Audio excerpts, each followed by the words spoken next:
Question number 3, Jonathan Young. Thank you, Mr. Speaker. My question is to the Minister of Finance and asks, what proportion of the economy is made up by the services sector, and how can the government boost the productivity of the sector?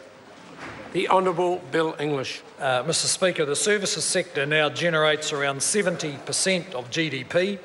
This includes retail, media, accommodation, construction, food services and utilities, and of course services also contribute to goods production.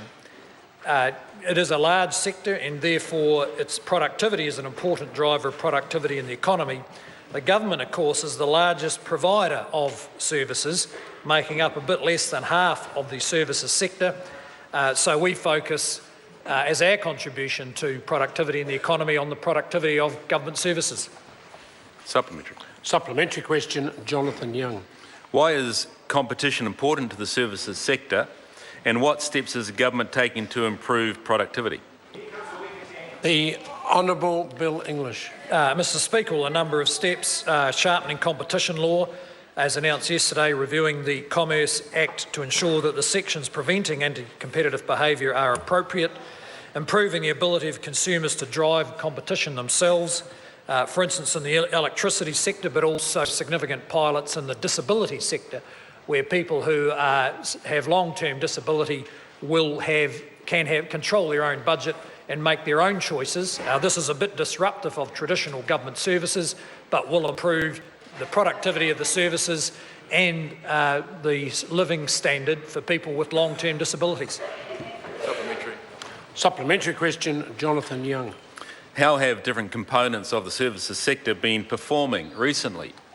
The Honourable Bill English. Mr. Speaker, the latest BNZ Productivity of Services Index shows that the services sector, which makes up 70% of the economy, has had 63 months of expansion, and in September recorded the highest rate of growth since 2007.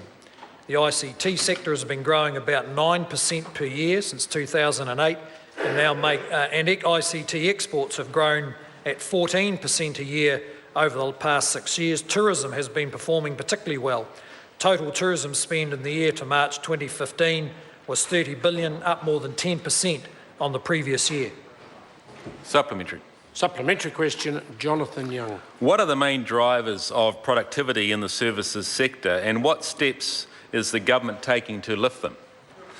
The Honourable Bill English. Mr. Speaker, in its recent report boosting services sector productivity, the Productivity Commission identified 5 drivers: competition and knowledge sharing through internationalisation, new skills development, innovation and quality regulation. The government is taking steps in each one of these areas, in particular through the likes of the Rules Reduction Task Force, where we're taking steps to cut red tape that prevent innovation in services, and also through reform of government services to promote innovation and more efficiency. Question number 4, the Right Honourable Winston